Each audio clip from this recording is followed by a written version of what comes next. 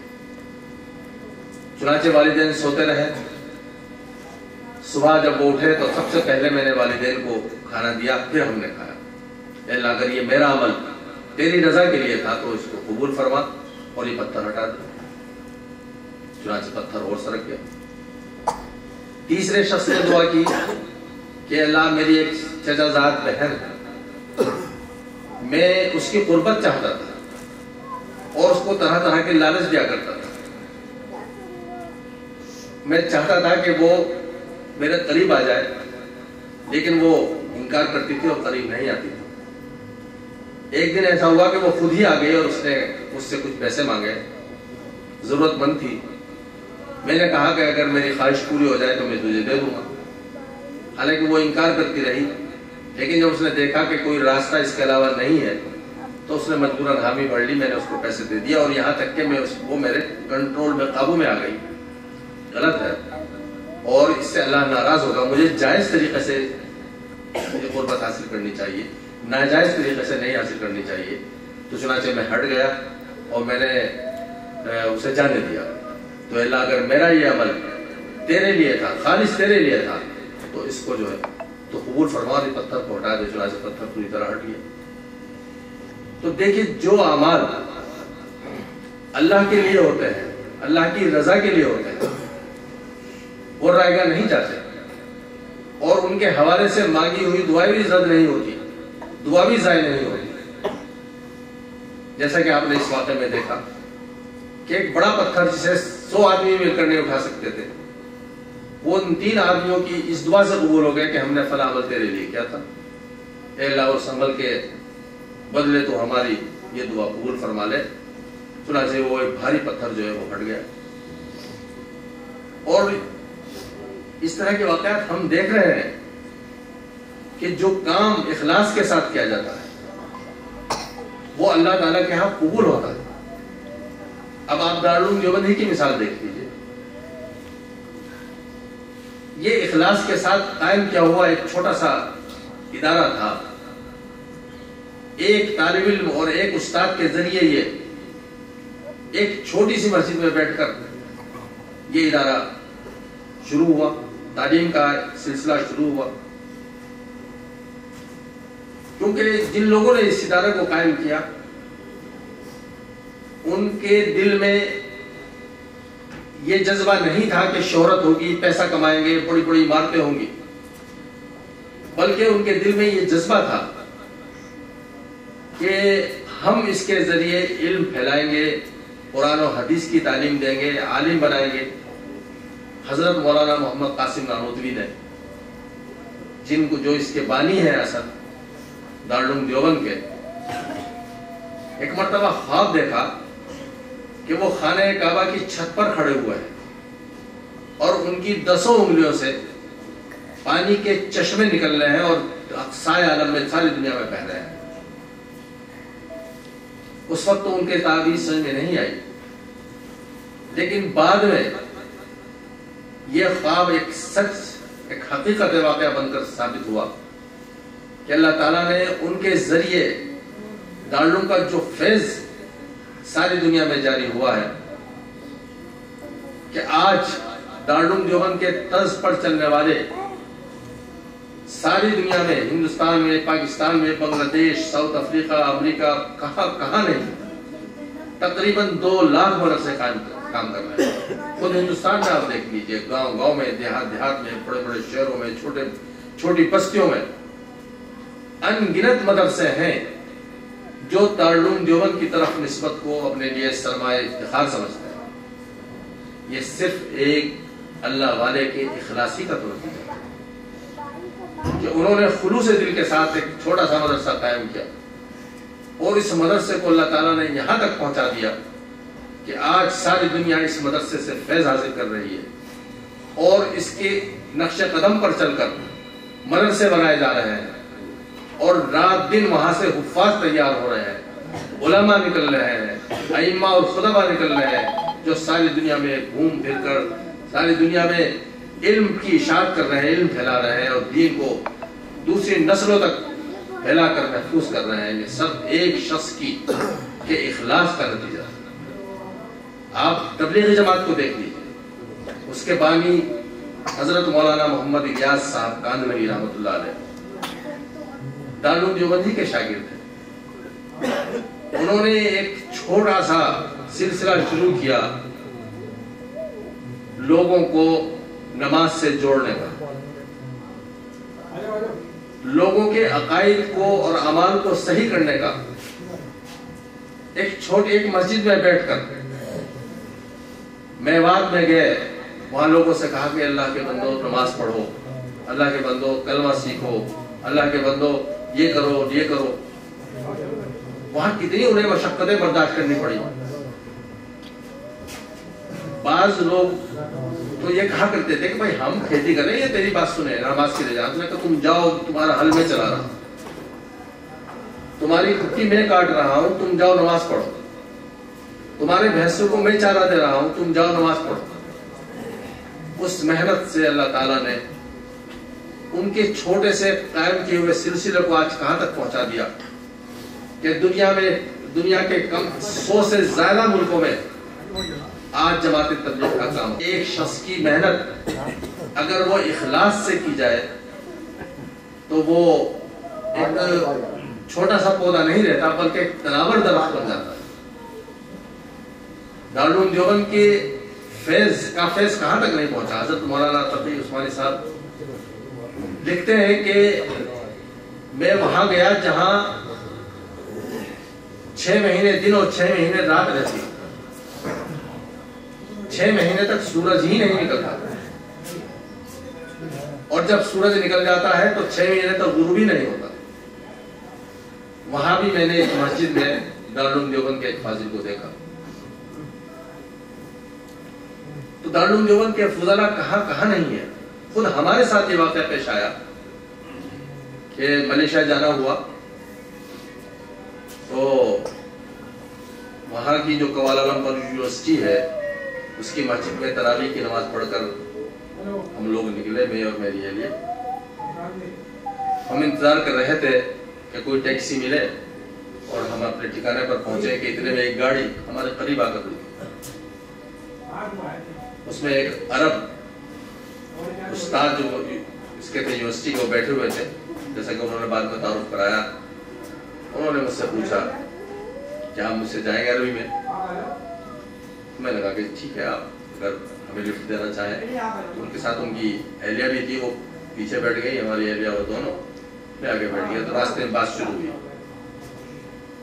تو انہوں نے مجھ سے پوچھا آپ کہاں کے ہیں. میں نے بتایا ہندوستان میں کہا کہ میں نے کہا دلی میں کہا کہ میں نے کہا دیوبند. دیوبند کا نام سنتے ہی انہوں نے گاڑی ایک طرف روک دی. میں ڈرا، میں نے کہا معلوم نہیں وہ دیوبند سے کچھ کہیں بریلوی تو نہیں ہے، کچھ دوسرے تو نہیں ہے. لیکن وہ اترے اپنی سیٹ سے، میرا دروازہ کھولا، مجھے اتارا اور گلے ملے بہت ہی اتفاق کے ساتھ اور بڑے خوش ہو کر. اور انہوں نے بعد میں یہ کہا کہ یہ آج جو ہمارے پاس علم ہے دین کا، اور آج جو ہم نماز کے اور روزے کے پابند ہیں، ہمارے ہاں جو مدارس کا سلسلہ ہے، آج جو ہمارے ہاں قرآن اور حدیث پڑھایا جا رہا ہے، وہ سب دیوبند کی دین ہے. وہ الجزائر کے رہنے والے تھے. انہوں نے بتایا کہ میرے استاد شیخ ابو بکر الجزائری حضرت مولانا حسین احمد مدنی کے شاگرد تھے. جب وہ مدینہ منورہ میں پڑھایا کرتے تھے مسجد نبوی کے اندر، اس وقت شیخ ابو بکر الجزائری نے ان سے تعلیم حاصل کی. اور جب تعلیم حاصل کر لی تو ان کا ارادہ یہ تھا کہ وہ یہیں قیام کریں مدینہ منورہ میں. لیکن حضرت مولانا حسین مدنی نے ان سے کہا کہ نہیں، تمہاری ضرورت الجزائر میں. اس وقت الجزائر میں پر انگریزوں کا قبضہ تھا اور دین کا سلسلہ بالکل ختم ہو چکا تھا. مدارس بند ہو چکے تھے، مسجدیں بند ہو چکی تھی، کوئی نہ نماز کو جانتا تھا نہ روزے کو جانتا تھا. ایسے حالات میں شیخ ابو بکر الجزائری جو ہے وہ اپنے وطن پہنچے اور انہوں نے وہاں دین کا کام شروع کیا. اور آج وہاں الحمدللہ اسلامی ملک بنا ہوا ہے اور سینکڑوں مدارس اور ہزاروں مساجد جو ہیں وہ نمازیوں کے لیے اور پڑھنے والوں کے لیے کھلی ہوئی ہے. تو ان صاحب کا جو کوالالمپور یونیورسٹی میں پڑھاتے تھے، ان کا کہنا یہ ہے کہ یہ سب دیوبند کا فیض ہے. تو دیکھ لیے ایک شخص کے اخلاص کی برکت سے آج کہاں تک نہیں دین پہنچ رہا ہے. یہی حال اس کتاب کا ہے کہ انہوں نے اخلاص کے ساتھ یہ کتاب لکھی تو اللہ تعالیٰ نے اس کو اتنی مقبولیت سے نوازا کہ آج ہر مدرسے میں یہ کتاب پڑھائی جا رہی ہے. ہر منتہی طالب علم جب تک عالم نہیں بنتا جب تک یہ کتاب نہ پڑھ لے.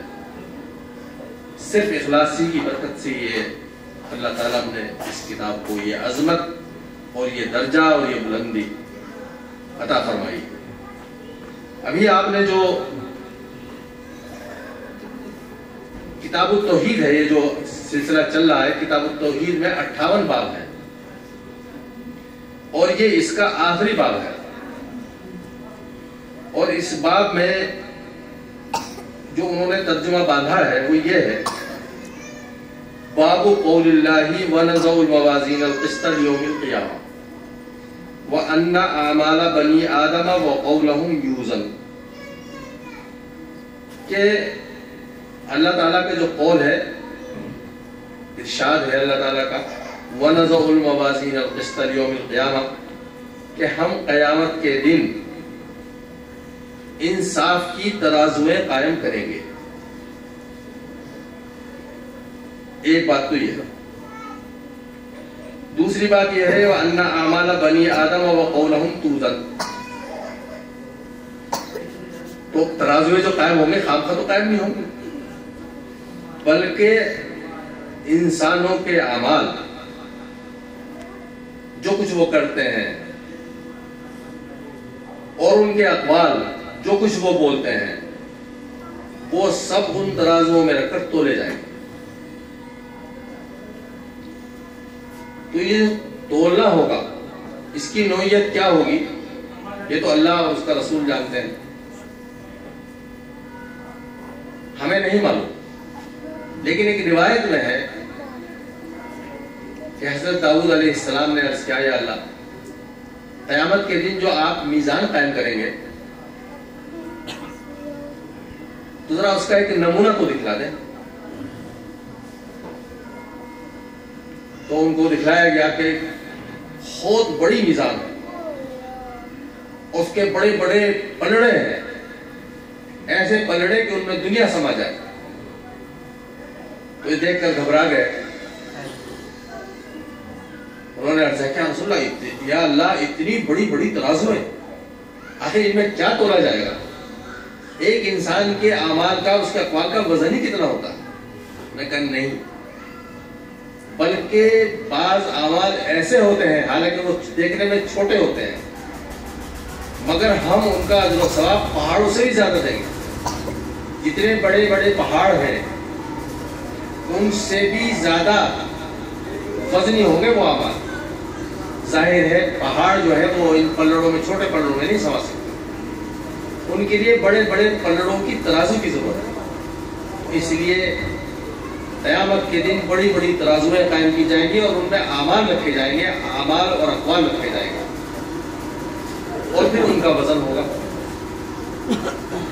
ایک فرقہ ہے اسلام میں، اس کا نام ہے معتزلہ.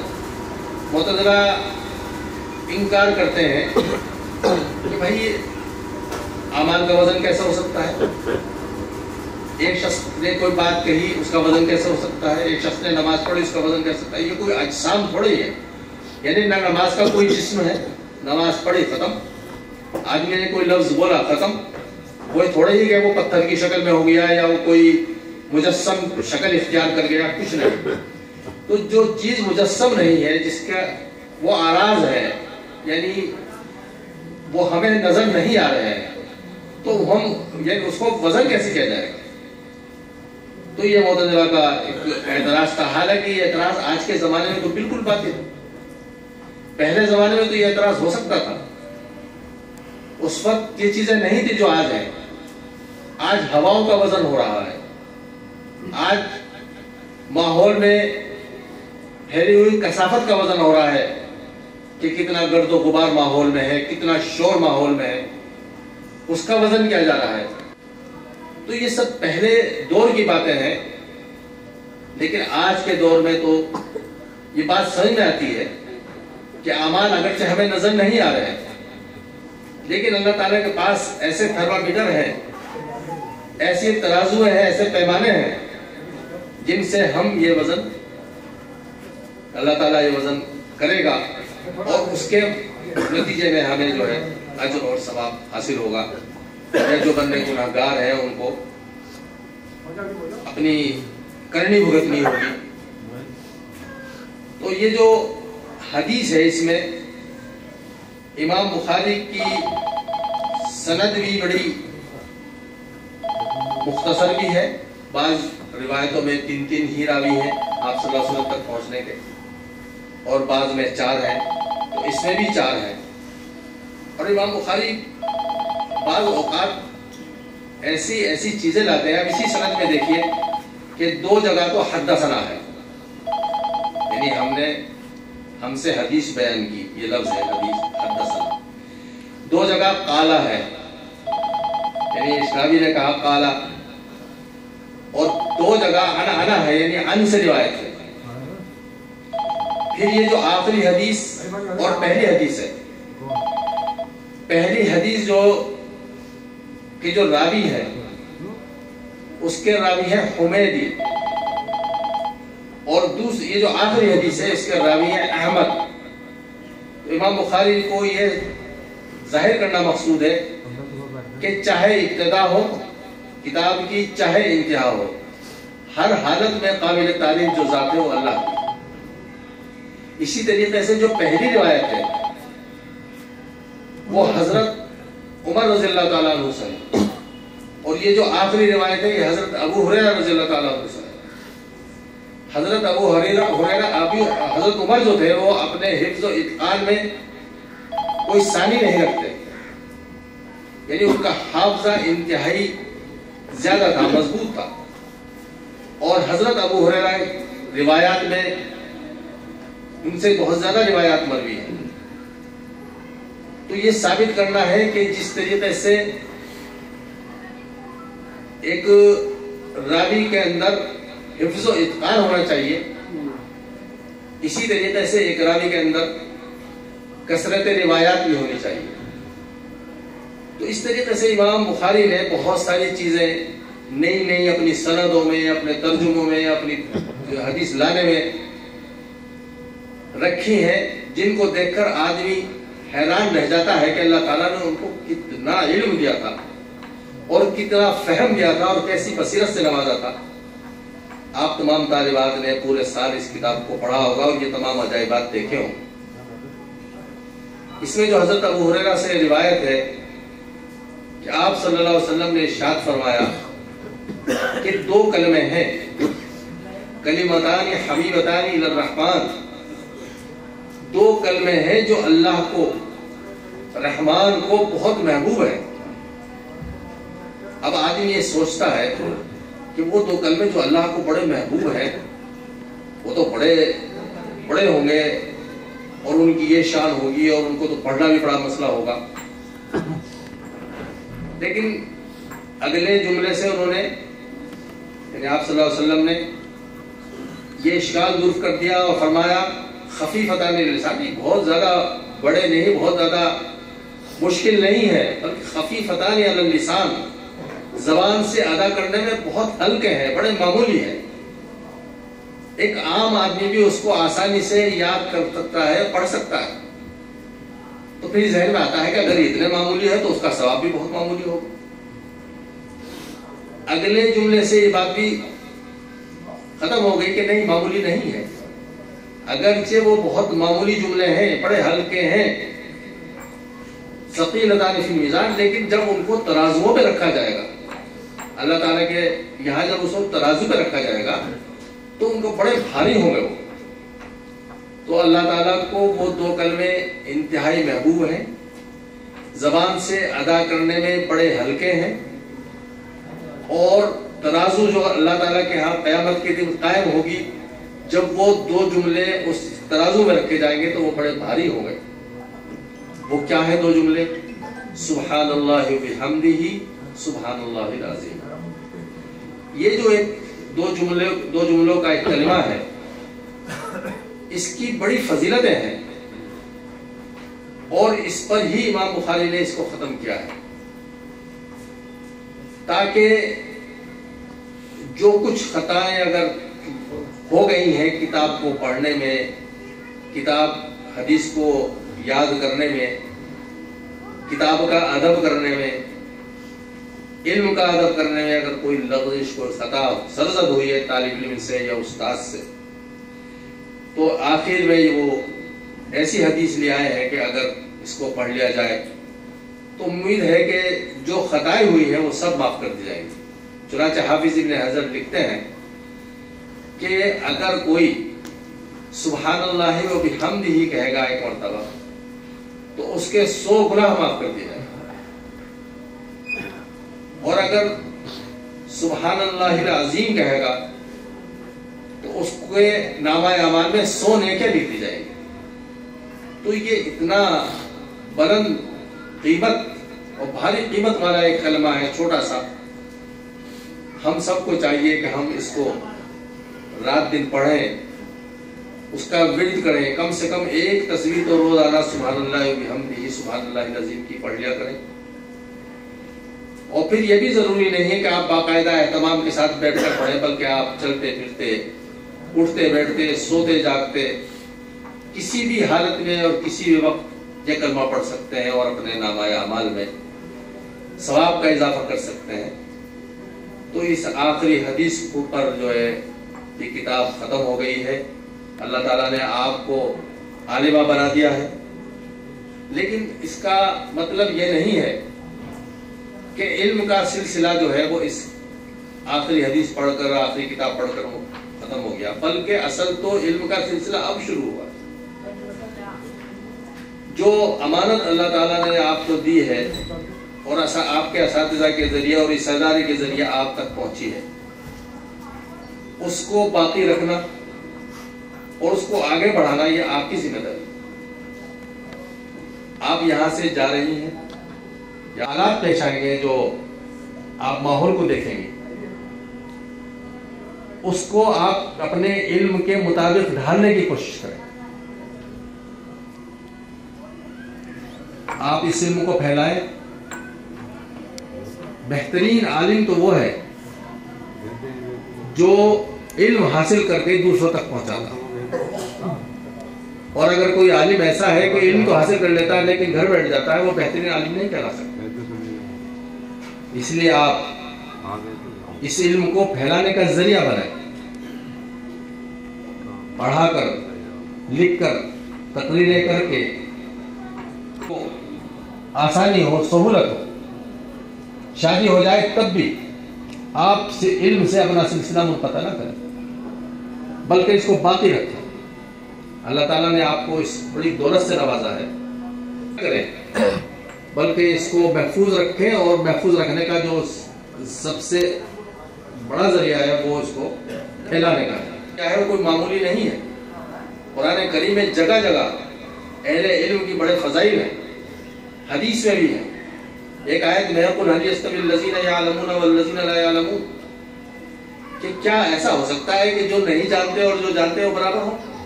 ہرگز ایسا نہیں ہو سکتا، وہ برابر ہو ہی نہیں سکتے۔ ایک آیت ہے انما یخشی اللہ من عبادہ العلماء، کہ اللہ سے جو ڈرتے ہیں وہ علماء ہوتے ہیں، علم والے ہوتے ہیں۔ تو اللہ تعالیٰ نے آپ کو عالم بنایا ہے۔ ایک روایت میں ہے خیرکم من تعلم القرآن وعلمہ، تم میں سب سے بہتر وہ ہے جو قرآن کا علم حاصل کرے اور پھر اس کو دوسروں کو سکھلائے، دوسروں تک پہنچائے۔ تو دوسروں تک پہنچانا یہ اب آپ کی ذمہ داری ہے۔ آپ یہاں سے جا رہی ہیں تو یہ عہد کر کے جائیں کہ جو کچھ آپ نے یہاں پڑھا ہے اس کو دوسروں تک پہنچائیں، پھر خود بھی آپ نے آپ کو علم کے سانچے میں ڈالنے کی کوشش کریں۔ علم کے سانچے میں کہ آپ نے اس قرآن میں، حدیث میں جو دینی احکام پڑھے ہیں، نماز کی پابندی، روزے کی پابندی، اخلاق اور معاملات کی درستگی، پردہ، اور یہ ساری چیزیں آپ کو یہاں بتلائی گئی ہیں، پڑھائی گئی ہیں، تو اس لیے نہیں پڑھائی گئی کہ محض آپ پڑھ لیں اور ان کو تاپ کو اٹھا کر رکھ دیں، بلکہ اس لیے پڑھائی گئی ہیں تاکہ ان پر عمل کریں۔ آج کے ماحول میں پردہ بہت ضروری ہے۔ جتنے فتنے پھیل رہے ہیں وہ سب اس لیے پھیل رہے ہیں کہ پردہ غائب ہو چکا ہے اور مرد و زن کا اختلاط عام ہو چکا ہے۔ ہندوستان میں ارتداد کے بڑے واقعات پیش آ رہے ہیں، لوگ، عورتیں خاص طور پر بددین ہو رہی ہیں، دین سے پھر رہی ہیں۔ اس کی وجہ یہی ہے کہ ان کو کالجوں میں اور اسکولوں میں مخلوط تعلیم دی جا رہی ہے اور دشمن اس سے فائدہ اٹھا رہا ہے۔ تو آپ خود کو بھی اور اپنے ارد گرد جو رہنے والی عورتیں ہیں، چاہے وہ آپ کے گھر میں ہوں، مائیں ہوں، بہنیں ہوں، رشتہ دار ہوں، آپ ان سب کو تبلیغ کریں کہ پردہ بہت ضروری ہے۔ پردہ بہت سی برائیوں سے آدمی کو روکتا ہے۔ جو خواتین بے پردہ ہوتی ہیں بہت سی برائیوں میں مبتلا ہو جاتی ہیں۔ تو اللہ تعالیٰ آپ کی حفاظت کرے اور آپ کو دین پر چلنے کی توفیق عطا فرمائے، جو آپ نے حاصل کیا ہے اس کو محفوظ رکھنے کی توفیق عطا فرمائے، اس دین کو پھیلانے کا آپ ذریعہ بنے، اور جو سلسلہ حدیث کا آپ نے پڑھا ہے اس پر عمل کرنے کی توفیق ہو۔ آخر میں جو طریقہ ہے وہ یہ ہے کہ حدیث کی سند کی اجازت دی جاتی ہے، حدیث بیان کرنے کی اجازت دی جاتی ہے. ایک سلسلہ ہمارے سینکڑوں سال سے چلا رہا ہے، اور یہ اس کا امتیاز ہے اسلام کا کہ ہمارے ہاں کوئی بھی چیز بغیر سلسلے کے نہیں ہے. قرآن کریم ہی میں دیکھ لیجئے آپ، میں نے کس سے قرآن کریم پڑھا، اس نے کس سے پڑھا، اس نے کس سے پڑھا، یہاں تک کہ آپ صلی اللہ علیہ وسلم سے پڑھا، اور آپ صلی اللہ علیہ وسلم نے حضرت جبرائیل سے پڑھا، اور حضرت جبرائیل نے اللہ کے حکم سے وہ یہاں تک پہنچایا. تو ہمارا سلسلہ تلمس آپ صلی اللہ علیہ وسلم اور حضرت جبرائیل کے واسطے سے پہنچ کر اللہ تعالیٰ تک پہنچتا ہے. اسی طرح تجوید ہے کہ ایک قاری نے کس سے قرات حاصل کی، اس نے کس سے، اس نے کس سے. اسی طریقے سے یہ حدیث کا سلسلہ بھی ہے، اسے سند کہتے ہیں کہ میں نے اپنے استاد سے، میرے استاد نے اپنے استاد سے، اس سے یہاں تک کہ سلسلہ آپ صلی اللہ علیہ وسلم تک پہنچا. تو یہ حدیث کی اجازت ہے. تو میں بھی آپ کو اجازت دیتا ہوں. میرا جو سلسلہ حدیث ہے، میں نے یہ حدیث پڑھی ہے بہت سے استادوں سے، لیکن میرے جو شیخ تھے، شیخ الحدیث، وہ میرے حقیقی ماموں حضرت مولانا شریف حسن صاحب دیوبندی تھے، جو دارالعلوم دیوبند میں شیخ الحدیث تھے. میں نے ان سے حدیث پڑھی. انہوں نے حضرت شیخ الاسلام مولانا حسین احمد مدنی سے پڑھی. انہوں نے حضرت مولانا شیخ الہند محمود حسن دیوبندی سے پڑھی. انہوں نے حضرت مولانا محمد قاسم نانوتوی سے پڑھی. انہوں نے شیخ عبد الغنی مجددی سے پڑھی. انہوں نے اپنے شیخ حضرت شاہ اسحاق صاحب سے پڑھی. انہوں نے اپنے شیخ حضرت شاہ عبد العزیز سے پڑھی. انہوں نے اپنے شیخ حضرت شاہ ولی اللہ دہلوی سے پڑھی. اور پھر یہ سلسلہ امام بخاری تک جا کر پہنچتا ہے، اور امام بخاری کی پھر یہ سندیں ہیں کہ انہوں نے احمد بن اشکاب سے پڑھی، انہوں نے فلاں سے فلاں سے، اور یہاں تک کہ صحابی سے پڑھی، اور صحابی نے حضور اکرم صلی اللہ علیہ وسلم سے وہ حدیث سنی. تو یہ سلسلہ حدیث ہے، اور اس کی اجازت دی جاتی ہے. میں بھی آپ کو اجازت دیتا ہوں. آپ اس حوالے سے، اس اجازت کے حوالے سے آپ یہ حدیث بیان کر سکتی ہیں اور پڑھا سکتی ہیں.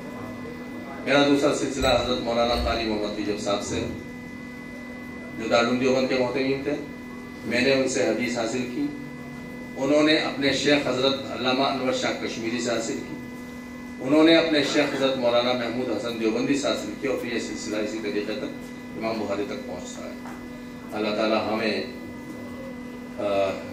اس سلسلے کو آگے بڑھانے کی توفیق عطا فرمائے، اور جو کچھ ہم نے پڑھا ہے اس پر عمل کرنے کی توفیق عطا فرمائے. وآخر دعوانا الحمدللہ رب العالمین. رزلٹ ہیں ان کی تقسیم ہوئی. گزشتہ 3 سال قبل یہ دیکھتے ہوئے کہ وہ طالبات جو دورہ حدیث شریف سے فارغ ہوتی ہیں، ان میں سے بعض کو یہ خواہش ہوتی ہے کہ وہ فقہ میں تخصیص کریں اور فقہ میں اپنی مہارت کو پیدا کریں، اور متون سے اور نصوص سے ان کو ایک طرح کی مزید واقفیت ہو. مدرسے نے تخصص فی الفقہ والافتاء کا ایک سالہ کورس شروع کیا تھا. اس کے تیسرا بیچ جاری ہے. پہلے بیچ کے رزلٹ تقسیم ہو چکے تھے. آج ہمارے درمیان ہم دوسرے بیچ کے رزلٹ کو تقسیم کریں گے.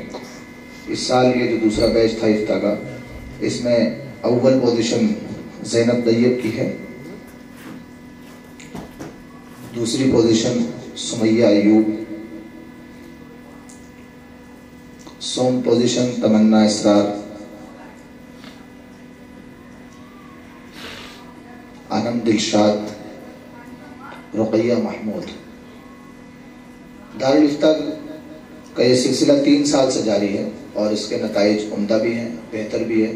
گزشتہ سال جن طالبات نے افتاء کیا، ان میں سے ایک بچی نے اپنی ایک کتاب بھی جو ہے اچھی کتاب لکھی ہے عورتوں کے مسائل کے حوالے سے، اور وہ مدلل کتاب ہے، یعنی دلائل کے ساتھ لکھی ہے. اس کے علاوہ گزشتہ چند سالوں میں یہ دیکھا گیا ہے کہ کالج یونیورسٹیز میں پڑھنے والی بچیاں وہ دین سے دوری کی وجہ سے اسلام سے منحرف ہو رہی ہیں. بہت ساری جگہوں پر یہ واقعات آ رہے ہیں ارتداد کے، اور ان کے لیے مستقل کوئی نظم ایسا نہیں ہے جہاں پر وہ اپنی تعلیم جو کالج یا یونیورسٹی کی ہے، یا وہ عورتیں جو گھروں میں رہتی ہیں، گھروں میں کام کرتی ہیں، اور اب وہ کسی مدرسے میں باقاعدہ نہیں پڑھ سکتے ہیں، لیکن ان کو تعلیم حاصل کرنے کا شوق ہے. تو ان کے لیے ہم نے 3 سال پہلے ایک اور کورس شروع کیا تھا، آن لائن کورس شروع کیا تھا. گھر میں بیٹھ کے پڑھائی کر سکتی ہیں، وہ دن میں صرف 2 گھنٹے پڑھائی ہوتی ہے اس کی. 2 سال کا کورس ہم نے شروع کیا تھا، اس کا بھی تیسرا بیچ چل رہا ہے. 2 بیچ اس کے بھی نکل چکے ہیں. ان کے 2 بیچ کے ہمیں تو بہت پہلے سے اس کی تیاری نہ تھی، اس لیے تمام بچے تو نہ آ سکے، لیکن جو بچے آئے ہیں ان کے رزلٹ ان کے بھی تقسیم ہونے ہیں. یہ کورس بہت مفید ہے. اگر آپ کے آس پاس ایسی بچیاں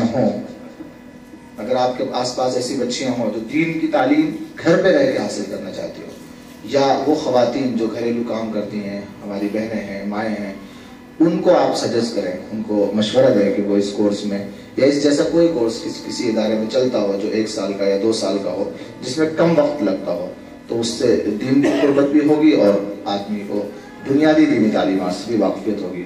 تو 2 سالہ دینی تعلیمی کورس جو تھا، اس کے پہلے سال کے 3 طالبات یہاں موجود ہیں اور اتفاق سے تینوں کی پوزیشن بھی ہے. ایک آمنہ سعود ہیں، شاہ گل راشد، انشا فاطمہ، یہ بالترتیب اول دوم سوم پوزیشن ہے. یعنی آمنہ سعود اول پوزیشن، شاہ گل راشد دوم پوزیشن اور انشا فاطمہ سوم پوزیشن. دوسرے سال کے بھی بچوں میں جو پوزیشن ہولڈرز ہیں انہی کے نام میں بتا رہا ہوں. خوشنما محمد معروف اول پوزیشن، صدف محمد شاہد دوم پوزیشن، تبسم محمد قاسم سوم پوزیشن. اس کے علاوہ آپ کو معلوم ہے کہ ادارے کے اندر جو بھی کورسز چلتے ہیں، ہم نے گزشتہ 2 سال پہلے حالات کو دیکھتے ہوئے ادارے کی باقاعدہ NIOS بورڈ سے مانیتا لی، منظوری لی، اور بچوں کو جو ایک CBSE نصاب ہوتا ہے NCERT کی طرف سے مانیتا، اس کو پڑھانے کی مکمل کوشش کر رہے ہیں اچھی صلاحیت کے لیے، تاکہ بچیاں صرف اور صرف یہ نہ ہو کہ وہ عالمہ ہیں، بلکہ دنیا کے حالات سے ان کو مکمل واقفیت ہو اور جو بنیادی ضروریات دنیاوی اعتبار سے ہوتی ہیں ان کی تکمیل کرنے کے لائق وہ ہو سکیں. عالمیت کے کورس کے سلسلے میں آپ واقف ہی ہیں، اس کے آخری سال کے جو ہے ختم بخاری کا آج کا یہ پروگرام بھی ہے. دعا کرتے رہیں کہ اللہ تعالیٰ ادارے کو اسی طرح ترقیات سے نوازتا رہے. محمد فوزان صاحب کرائیں گے، میں ان سے درخواست کرتا ہوں. إياك نعبد وإياك نستعين إياك نعبد وإياك نستعين إياك نعبد وإياك نستعين اهدنا الصراط المستقيم اهدنا الصراط المستقيم اهدنا الصراط المستقيم صراط الذين أنعمت عليهم غير المغضوب عليهم ولا الضالين. اللهم لك الحمد ولك الشكر كله وإليك الخير كله وإليك الملك كله وإليك يرجع الأمر كله. اللهم لك الحمد ولك الشكر كما أنت أهله، فصل وسلم على سيدنا ومولانا محمد كما أنت أهله، وافعل بنا ما أنت أهله، فإنك أهل التقوى وأهل المغفرة. اللهم صل على محمد كما صليت على إبراهيم وعلى آل إبراهيم إنك حميد مجيد. اللهم بارك على محمد كما باركت على إبراهيم وعلى آل إبراهيم إنك حميد مجيد. اللهم صل على سيدنا ومولانا محمد صلاة تنجينا بها من جميع الأهوال والآفات، وتقضي لنا بها جميع الحاجات، وتطهرنا بها من جميع السيئات، وترفعنا بها على الدرجات، وتبلغنا بها أقصى الغايات من جميع الخيرات في الحياة وبعد الممات، إنك على كل شيء قدير. اللهم إنا نسألك من خير ما سألك منه نبيك سيدنا محمد صلى الله عليه وسلم، ونعوذ بك من شر ما استعاذ منه نبيك سيدنا محمد صلى الله عليه وسلم، وأنت المستعان وعليك البلاغ، ولا حول ولا قوة إلا بالله. اللهم إنا نسألك رضاك والجنة، ونعوذ بك من سخطك والنار. اللهم أجرنا من النار. اللهم حاسبنا حسابا يسيرا. اللهم إنا نسألك الهدى والتقى والعفاف والغنى.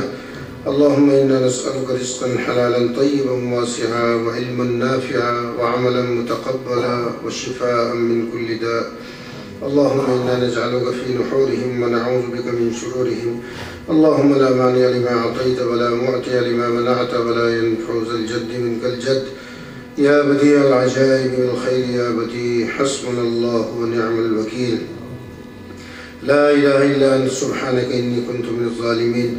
اللهم إني أسألك بأني أشهد أنك أنت الله لا إله إلا أنت الأحد الصمد الذي لم يلد ولم يولد ولم يكن له كفوا أحد.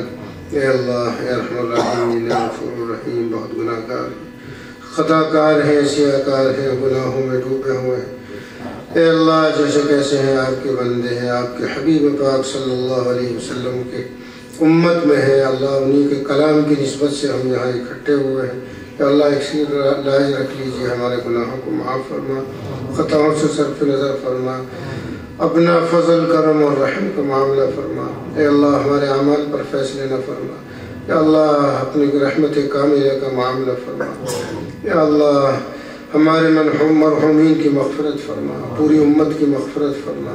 اے اللہ پوری امت کی حفاظت فرما، پوری امت کی اصلاح فرما، پوری امت کی مغفرت فرما۔ ہم سب کے گھروں میں خیر برکت اور چین سکون عطا فرما، بیماریوں کو دور فرما، برائیوں کو دور فرما۔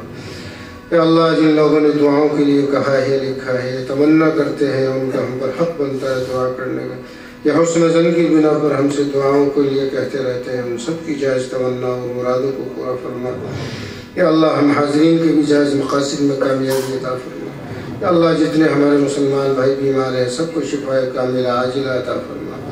مولانا ندیم صاحب کو بھی اللہ صحت و عافیت عطا فرمائے، ان کی اہلیہ کو بھی اللہ صحت عطا فرما، ان سب کی عمروں میں برکت عطا فرما، اس ادارے کو دین دنی رات چوگنی ترقی عطا فرما۔ یا اللہ اس کی ذمہ داران کے عمر میں صحت میں برکت عطا فرما، ان کے گھروں میں برکت عطا فرما۔ جتنے بھی لوگ کام کرنے والے ہیں، اساتذہ ہیں، اللہ سب کی عمروں میں علم میں صحت میں برکت عطا فرما۔ یا اللہ ہر طریقے سے ان کی مدد فرما۔ یا اللہ ادارے کو ہر شر سے محفوظ فرما، ہر خیر سے مالا مال فرما، ہر رکاوٹوں کو دور فرما۔ یا اللہ یاسر کو بھی اللہ صحت و عافیت عطا فرما، اس کی بھی ہر طریقے سے حفاظت فرما، عمر میں علم میں عمل میں برکت عطا فرما۔ یا اللہ مامو جان کو بھی صحت و عافیت عطا فرما۔ یا اللہ جتنے بھی ہمارے گھروں سے، اس گھر سے، ہم سب کے گھروں سے اللہ جتنے بھی لوگ دنیا سے رخصت ہو رہے ہیں سب کی مغفرت فرما۔ یا اللہ جو پریشان حال ہیں ان کی پریشانیوں کو دور فرما، تنگ دستوں کی تنگ دستی کو دور فرما، قرض داروں کو قرضوں سے نجات عطا فرما، بے گھروں کو گھر عطا فرما، بے اولادوں کو اولاد صالح عطا فرما۔ یا اللہ جن کے کاروبار کمزور ہیں اس میں برکت و ترقی عطا فرما۔ یا اللہ جو بے روزگار ہیں ان کو رزق حلال اور طیب عطا فرما۔ جو بچے اور بچیاں جہاں جہاں گھروں میں بیٹھے ہوئے ہیں ان کے ماں باپ فکر مند ہیں، رشتوں کے منتظر ہیں، ان کو مناسب بہتر اور خیر کے رشتے عطا فرما۔ یا اللہ سب کی پریشانیوں کو دور فرما۔ یہ بچی ہیں اللہ جو فارغ ہوئے ہیں اللہ ان کے ہر طریقے سے حفاظت فرما، علم میں برکت عطا فرما، اشاعت دین کا ذریعہ بنا۔ یا اللہ ان کو اشاعت دین کا ذریعہ بنا، یا اللہ دین کا پھیلانے والا بنا، اس ادارے کا نام روشن کرنے والا بنا۔ یا اللہ قیامت تک اس ادارے کے یا اللہ اس ادارے کی قیامت تک حفاظت فرما اور اس کا فیض ہمیشہ ہمیشہ کے لیے جاری فرما۔ یا اللہ ہماری تمام دعاؤں کو جو مانگ رہے ہیں مانگنے سے رہ گئی، محض اپنے فضل و کرم کے صدقے میں اپنے حبیب پاک سرکار دو عالم صلی اللہ علیہ وسلم کی طفیل میں یا اللہ اس مبارک حدیث کی برکت سے قبول فرما۔ ربنا آتنا فی الدنیا حسنہ وفی الآخرۃ حسنہ وقنا عذاب النار۔ ربنا تقبل منا انك انت السميع العليم وتب علينا انك انت التواب الرحيم۔ صلی اللہ تعالی علی خیر خلقہ محمد وآلہ وصحبہ اجمعین برحمتک یا سب سے پہلے تو میں آپ تمام مہمانان کرام کا بہت بہت شکریہ ادا کرتی ہوں کہ آپ نے سفر کی صعوبتیں برداشت کر کے اور اس سردی کے موسم میں، جبکہ موسم اس وقت بہت زیادہ سردی ہو رہی ہے اور ہر طرف ایک کوہرے کی چادر لپٹی ہوئی ہے، تو اس میں آپ نے یہاں آنے کی زحمت گوارا کی، تو اس کے لیے میں آپ کا بطور ذمہ دار کے بہت زیادہ شکریہ ادا کرتی ہوں اور آپ کو بہت بہت مبارکباد دیتی ہوں جن کی بچوں نے اس وقت دورہ حدیث شریف کے آخری سبق کا درس لیا ہے، کہ یہ ان کے لیے بہت بڑی سعادت عظمیٰ ہے کہ انشاءاللہ یہ بچیاں یہاں سے فارغ ہو کر جا رہی ہیں تو ان کے لیے نہ صرف دنیا کے لیے بلکہ آخرت کے لیے ان کے لیے بہترین ان کی انشاءاللہ نجات کا ذریعہ بنیں گی۔ یہ بہت بڑی توفیق خداوندی تھی جو آپ ان بچوں کو حاصل ہوئی، اور اللہ تعالیٰ نے آپ کے دلوں میں ڈالا کہ آپ نے اپنی بچوں کو دین کے ادارے میں بھیجا۔ آج الحمدللہ ہم پوری اس کے ساتھ، پوری ذمہ داری کے ساتھ الحمدللہ یہ بات کہہ رہے ہیں کہ ان کے اساتذہ نے پوری کوششیں کی ہیں، پوری اپنی صلاحیتیں، اپنے دن رات اپنا محنتیں کر کے ان کی تعلیم و تربیت میں کوئی کسر نہیں چھوڑی ہے۔ الحمدللہ